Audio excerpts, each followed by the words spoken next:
चलिए आज हम लोग पी ब्लॉक एलिमेंट देखेंगे।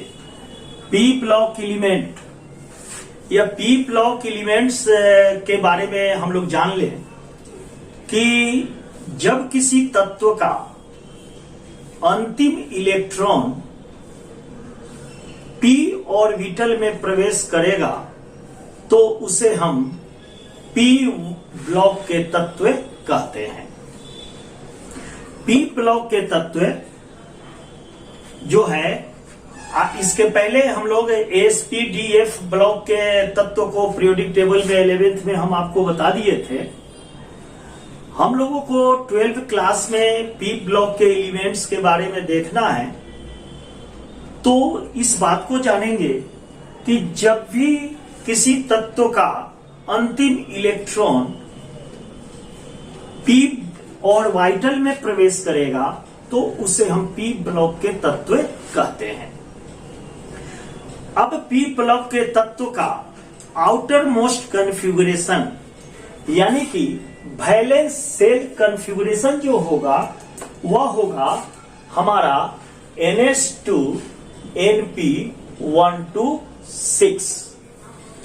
पी ब्लॉक के तत्व का valence shell configuration outermost configuration जो होगा वह होगा NS2NP126, यानी कि s ऑर्बिटल पूर्णतः भरा होगा और p ऑर्बिटल में इलेक्ट्रॉन्स जो हैं 1 से लेकर 6 तक भरेंगे। यह p ब्लॉक का एलिमेंट्स जो है, आपको s, p, d और f ब्लॉक के एलिमेंट से p ब्लॉक का एलिमेंट बहुत विस्तृत। ये जो p ब्लॉक के एलिमेंट्स हैं, यही एक ऐसा ब्लॉक है जिसमें आपको मेटल, मेटेलॉइड्स और नॉन मेटल पाए जाते हैं। इसलिए यह सबसे ज्यादा इंपॉर्टेंट पी ब्लॉक के एलिमेंट्स होते हैं और इससे बहुत सारे क्वेश्चंस जो हैं पूछे जाते हैं। इसलिए इसको माइन्यूटली जो है देखना है, उसके बाद पढ़ना है, समझना है और सभी क्वेश्चंस जो हैं आपको आसानी से पकड़ा जाएगा। इस पी ब्लॉक के एलिमेंट्स का में हम जान गए कि लास्ट इलेक्ट्रॉन पी ऑर्बिटल में प्रवेश करना चाहिए, जिसमें वर्ग 13 ग्रुप 13 का एलिमेंट्स जो है वह होगा बोरन से टेलुरियम तक, जिसे बोरन परिवार के सदस्य के नाम से जाने जाएंगे।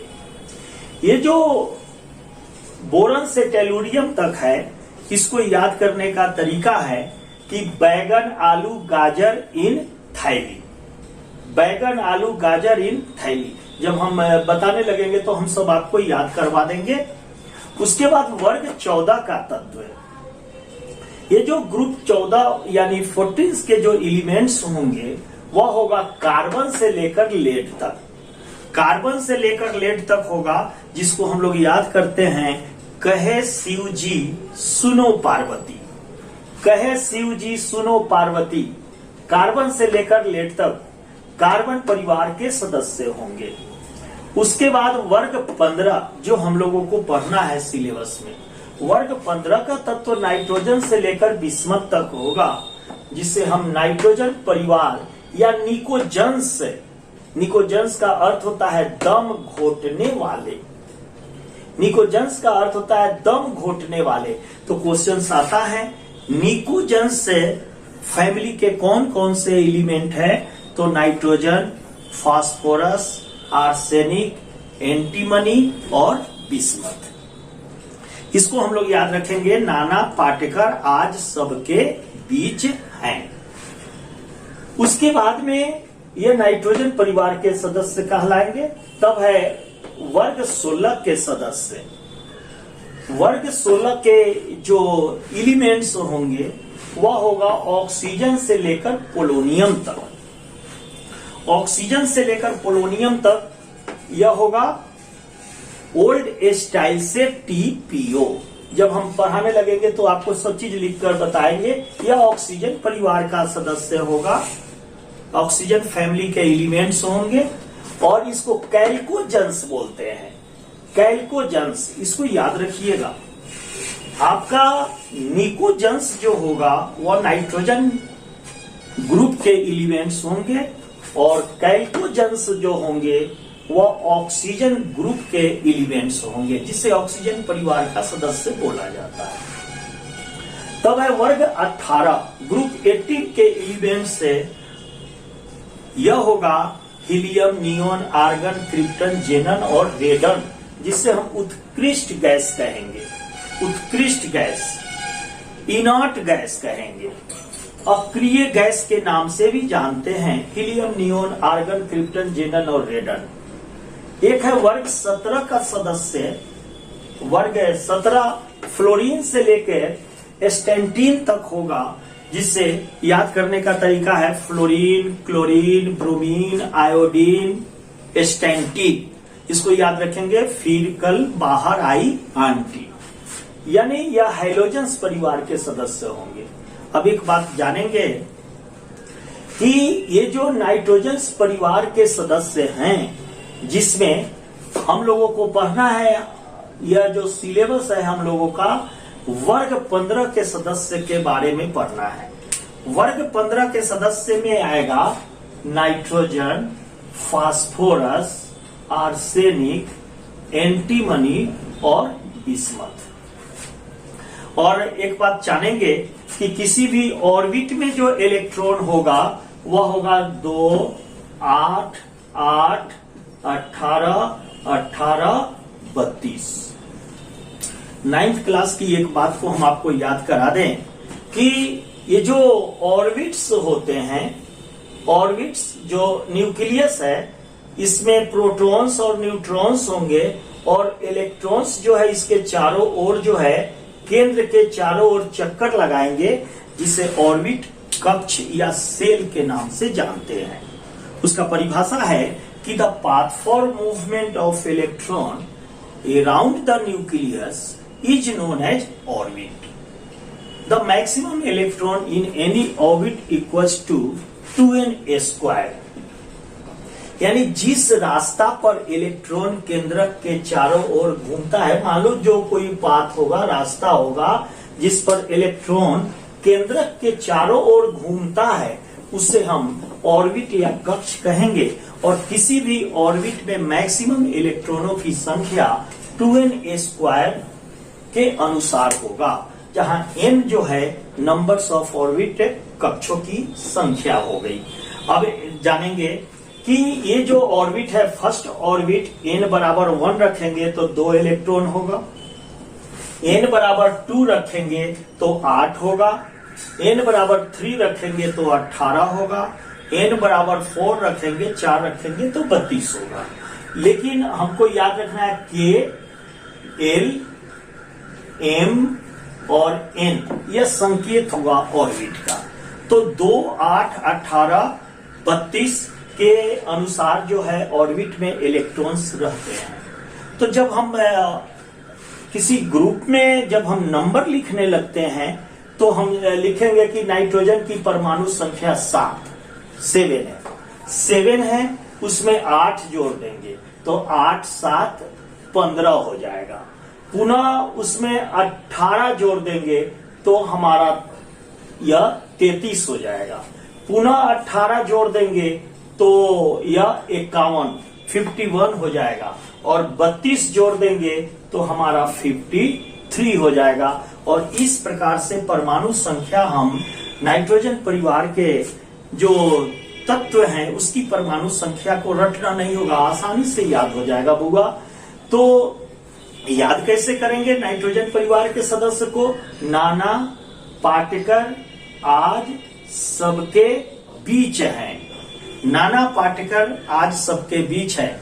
फिल्मी इंडस्ट्रीज का सबसे बड़े हस्ती और बहुत ही फेमस बेवाक बोलने वाले नाना पाटेकर जो हैं, उन्हीं पर यह बनाया गया है कि नाना पाटेकर आज सबके बीच हैं।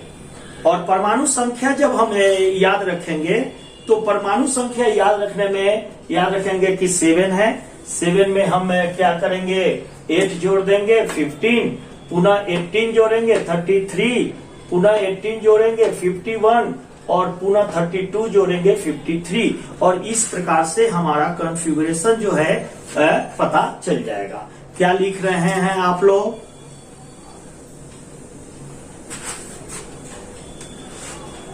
क्या क्या लिखे, जैसे 7 हुआ और 7 में 8 जोड़ दो तो 8 7 15 हो गया। अब 15 जो हो गया या 15 हो गया, 15 में 18 जोड़ दो, 8 5 13, 1 1 2 1 3, पुनः यह जो 33 आया है उसमें पुनः 18 जोड़ दो तो 8 3 11, 3 1 4 1 5, 51 हो गया। 51 में 32 जोड़ दो तो 2 1 3 और 5 3 8। ओ थैंक यू, 83 83 होगा। Thank you. सुनिएगा अब हम लोग जानेंगे कि ये नाइट्रोजन परिवार के जो सदस्य हैं, ये नाइट्रोजन परिवार के सदस्य जो हैं जिसमें बिस्मथ है, ये जो बिस्मथ है, यह बिस्मथ को छोड़ करके बाकी सभी तत्व जो हैं अपरूपता प्रदर्शित करेंगे, एलोट्रॉप्स शो करेंगे, अपरूपता प्रदर्शित करेंगे। अपरूपता में कहता है कि जब किसी तत्व के एक से अधिक रूपों में पाया जाए, जब कोई तत्व जिसके भौतिक गुण समान हो और रासायनिक गुण भिन्न भिन्न हो तो इसे अपरूप कहेंगे और इस प्रक्रिया को अपरूपता कहेंगे। तो नाइट्रोजन के अपरूप जो होंगे, एलोट्रॉप्स जो होगा अल्फा नाइट्रोजन जिसका क्यूबिक स्ट्रक्चर होगा, बीटा नाइट्रोजन जिसका हेक्सागोनल स्ट्रक्चर होगा। उसके बाद फास्फोरस, फास्फोरस में सफेद phosphorus, white phosphorus, red phosphorus और ब्लैक फास्फोरस। यह फास्फोरस के एलोट्रॉप्स हैं, ये अपरूप हैं। तब आर्सेनिक का होगा पीला आर्सेनिक और भूरा आर्सेनिक, येलो आर्सेनिक और ब्राउन आर्सेनिक होगा। एंटीमनी के भी होंगे येलो एंटीमनी और ब्राउन एंटीमनी, यानी पीला एंटीमनी और भूरा एंटीमनी। तो एक बात हम जान गए कि नाइट्रोजन परिवार के जो तत्व हैं उनका यह जो है अपरूपता प्रदर्शित करेंगे और यह कई रूपों में जाने जाएंगे, लेकिन बिस्मथ जो है वह अपरूपता प्रदर्शित नहीं करता है। चलिए अब आगे बढ़ते हैं हम लोग।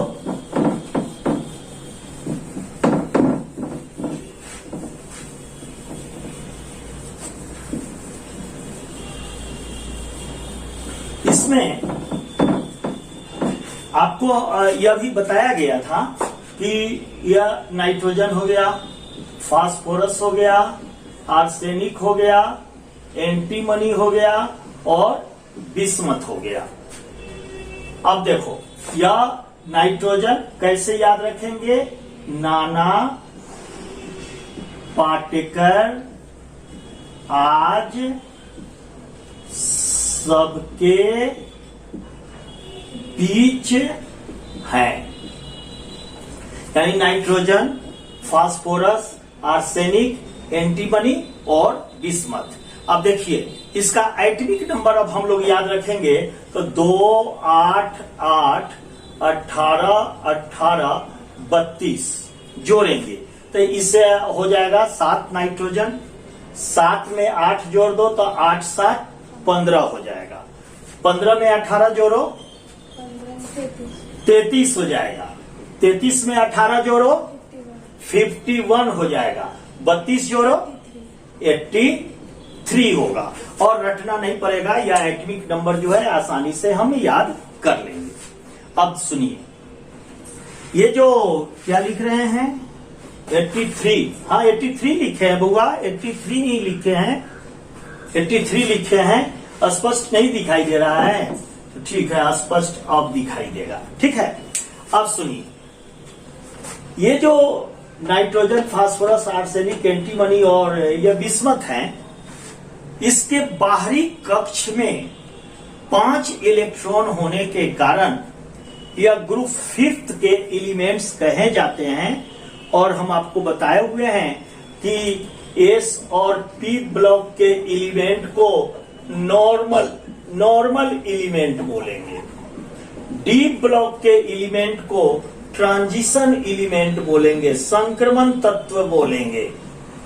एलिमेंट, एफ ब्लॉक के एलिमेंट को इनर ट्रांजिशन एलिमेंट कहेंगे, अंत संक्रमण तत्व कहेंगे, एलिमेंट्स। तो आप समझ सकते हैं कि जब किसी तत्व का इलेक्ट्रॉन अगर s ऑर्बिटल में जाता है तो s ब्लॉक के तत्व कहे जाएंगे। क्या लिख रहे हैं आप लोग? Inner transition. हाँ, इनर ट्रांजिशन एलिमेंट का मतलब होगा अंत संक्रमण तत्व।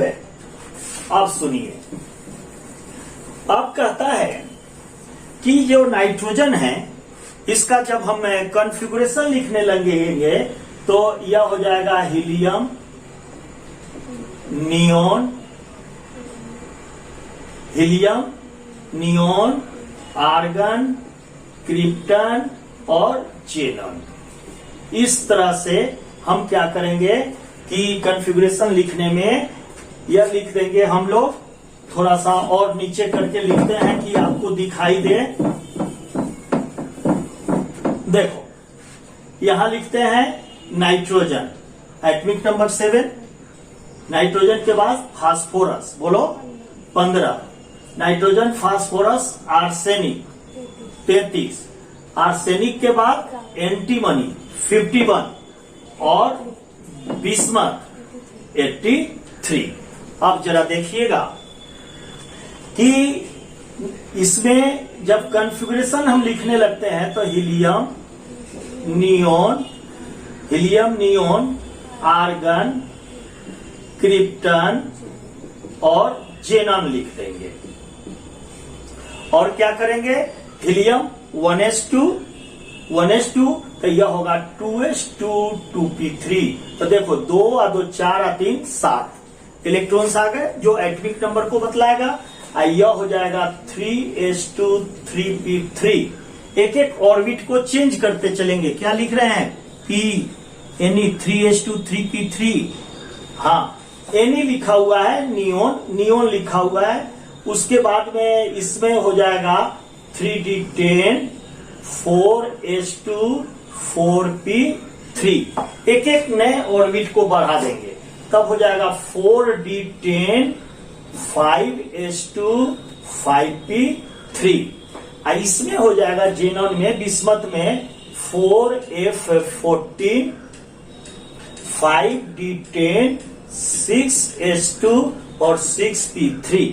और इस प्रकार से आसानी से हम क्या करेंगे कि इलेक्ट्रॉनिक कॉन्फ़िगरेशन हम लिख देंगे। नए नए ऑर्बिट को जोड़ते चले जाएंगे, जैसे हीलियम हुआ, नियोन होगा, आर्गन हुआ, क्रिप्टन हुआ, जेनन हुआ। उसके बाद में 2s2 2p3, नए ऑर्बिट में 3s2 3p3। इसमें नया ऑर्बिट डाल देंगे 3d10, यहां से d ऑर्बिटल स्टार्ट हो जाएगा 4s2 4p3। यहां से 4d10 एक एक को बढ़ा देंगे 5s2 5p3 या 4f14। यहां से f ब्लॉक एलिमेंट स्टार्ट हो जाएगा। Inner transition element 5d10 6s2 और 6p3। इस तरह से कॉन्फ़िगरेशन को हम लिख देंगे।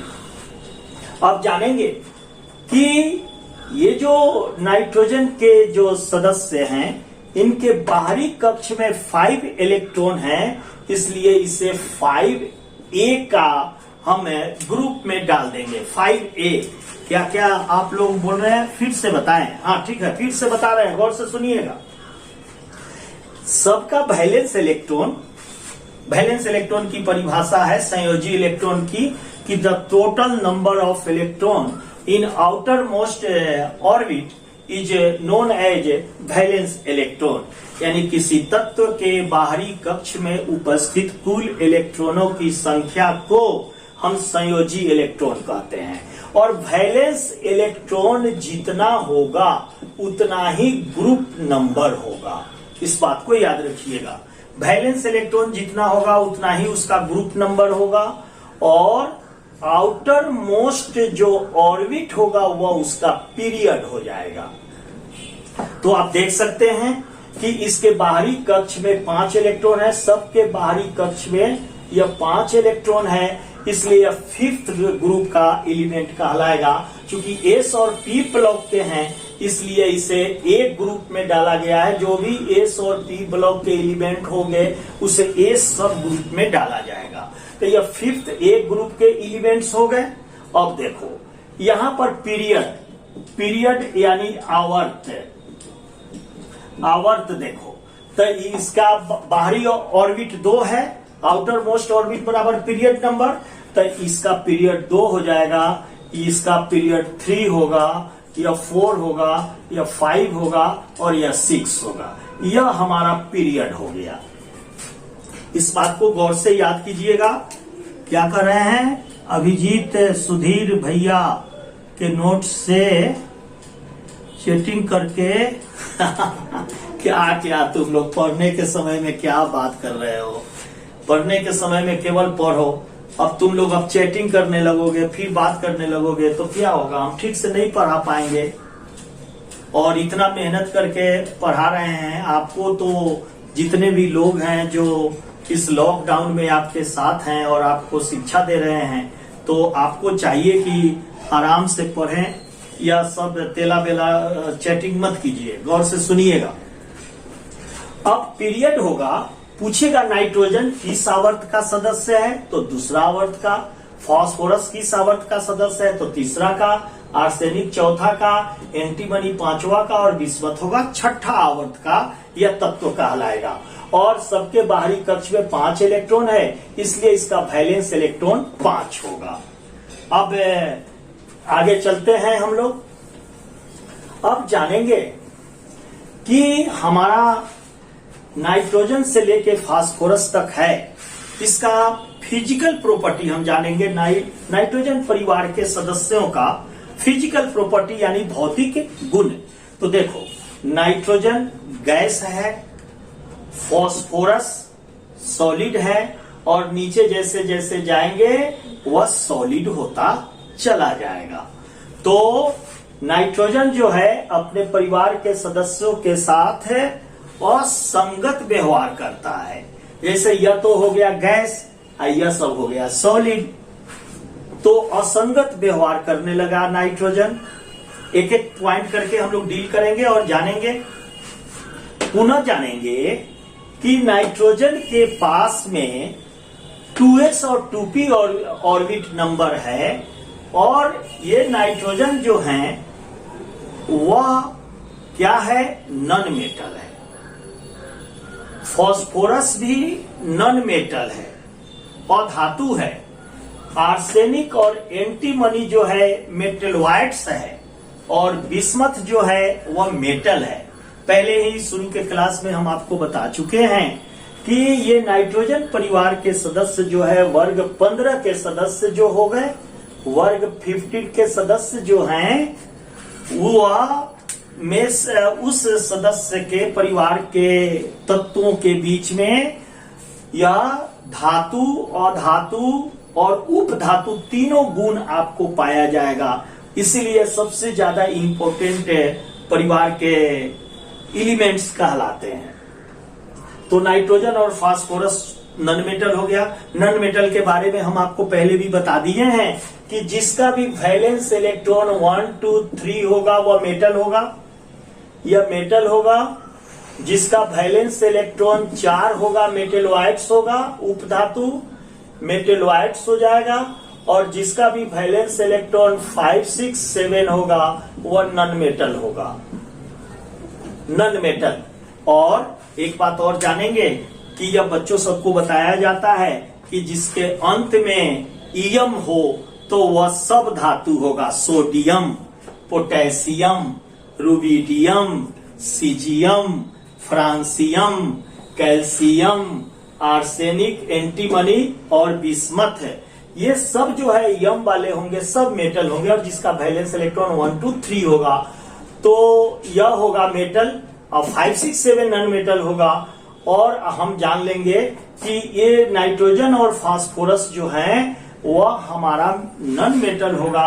आर्सेनिक, एंटीमनी मेटेलॉइड्स हो जाएगा, और बिस्मथ जो है वह मेटल होगा। यह गुण जान लिए।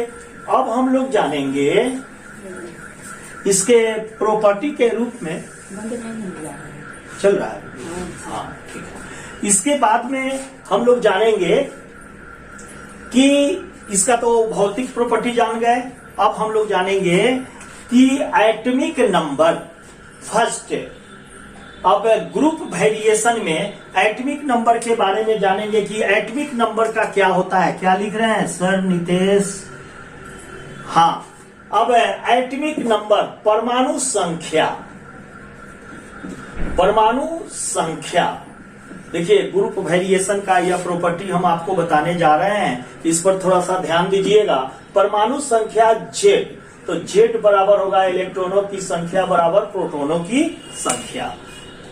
कहता है we are going from top to bottom in any group.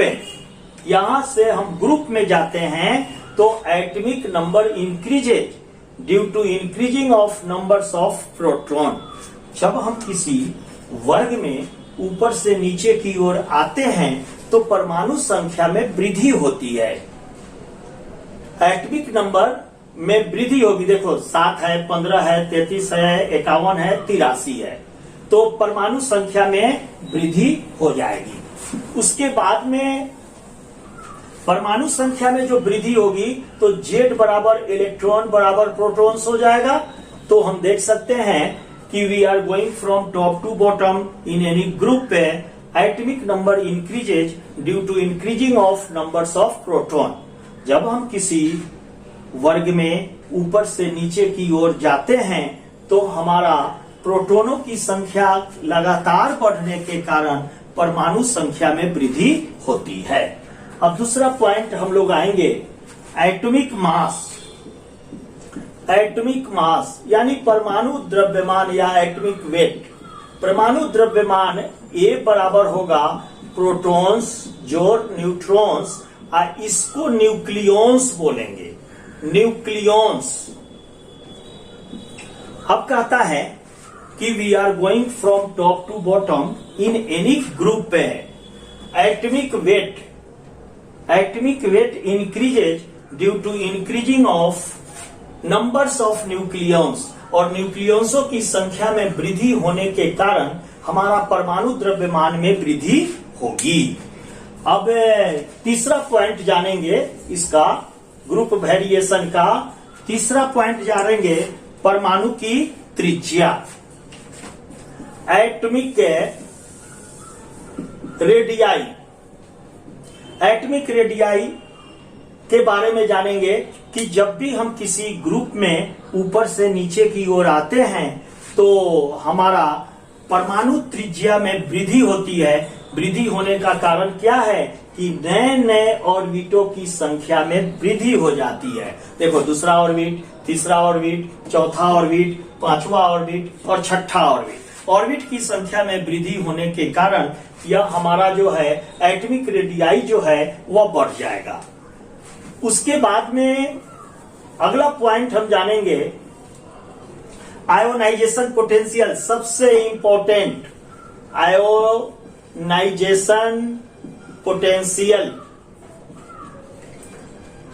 Ionization potential को आईपी से सूचित करते हैं, यानी आयनीकरण विभव। आयनीकरण विभव के बारे में जानेंगे। पहले जानते हैं कि आयनीकरण विभव क्या है। आयनीकरण विभव कहता है कि गैसीय अवस्था में किसी तत्व के बाहरी कक्ष से इलेक्ट्रॉन को बाहर निकालने के लिए आवश्यक लगे ऊर्जा को आयनीकरण विभव या आयोनाइजेशन पोटेंशियल कहते हैं। आप एक बार और सुनिए कि जैसे मान लीजिए यह फर्स्ट ऑर्बिट है, यह सेकेंड ऑर्बिट है, यह थर्ड ऑर्बिट है, यह फोर्थ ऑर्बिट है। इस तरह से यह ऑर्बिट की संख्या में वृद्धि हो रही है और बाहर इलेक्ट्रॉन्स हैं, तो इसको निकालने में कम एनर्जी लगेगी, क्योंकि यह केंद्र से तो दूरी अधिक हो गई और दूरी अधिक होने से केंद्र का आकर्षण बल जो है बाहरी ऑर्बिट पर कम हो जाएगा, तो इससे इलेक्ट्रॉन को निकालने में कम एनर्जी लगेगी और जितनी एनर्जी लगेगी वह उसका आयनीकरण विभव कहलाएगा। तो अब ग्रुप में जानेंगे। We are going from top to bottom in any group, we are going from top to bottom in any group, ionization potential decreases due to increasing of large size. जब हम किसी ग्रुप में, nitrogen परिवार का group है तो किसी भी ग्रुप का यह कंडीशन होगा कि जब हम किसी ग्रुप में ऊपर से नीचे की ओर आते हैं तो आयनीकरण विभव का मान में कमी आ जाती है। यह कमी क्यों आती है? आकार के, साइज के बड़ा होने के कारण। तो अब जो है इतना तक आप लोग याद कर लीजिएगा और अगला क्लास में हम जो है आगे की ओर क्लास को बढ़ा देंगे। तो कल का क्लास जो होगा वह टास्क सुन लीजिए। आयनीकरण विभव हो गया, उसके बाद में आपको याद करके आना है electron affinity. Electron affinity, electron प्रीति का मान का क्या होगा, उसके बाद विद्युत ऋणात्मकता का मान का क्या होगा। अगर आपके पास टाइम है अभी, हाँ है, ठीक है, तो सुन लीजिए। इलेक्ट्रॉन प्रीति क्या होगा, जैसे आईपी, ईए और एक्स। आईपी का मतलब होगा आयनीकरण विभव, ईए इलेक्ट्रॉन एफिनिटी और एक्स विद्युत ऋणात्मकता। तीनों का मान ग्रुप में ऊपर से नीचा घटेगा। क्यों घटेगा? इसके साइज के बड़ा होने के कारण। और इलेक्ट्रॉन एफिनिटी का क्या होगा? इलेक्ट्रॉन प्रीति की परिभाषा कि गैसीय अवस्था में किसी तत्व के बाहरी कक्ष में इलेक्ट्रॉन को प्रवेश कराने में आवश्यक निकले ऊर्जा को इलेक्ट्रॉन प्रीति या इलेक्ट्रॉन एफिनिटी कहते हैं। और क्या होगा? आईपी, ईए और एक्स का मान जो है यह ग्रुप में जब हम ऊपर से नीचे आएंगे तो वह मान घटेगा साइज के बड़ा होने के कारण।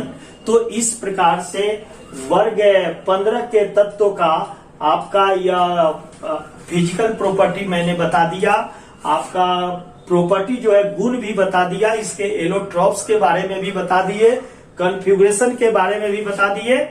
और एक बात जानेंगे कि नाइट्रोजन परिवार जो है उसमें जो सबसे पहले आपको 78% सबसे ज्यादा नाइट्रोजन जो है हमारे एटमॉस्फेयर में पाए जाते हैं।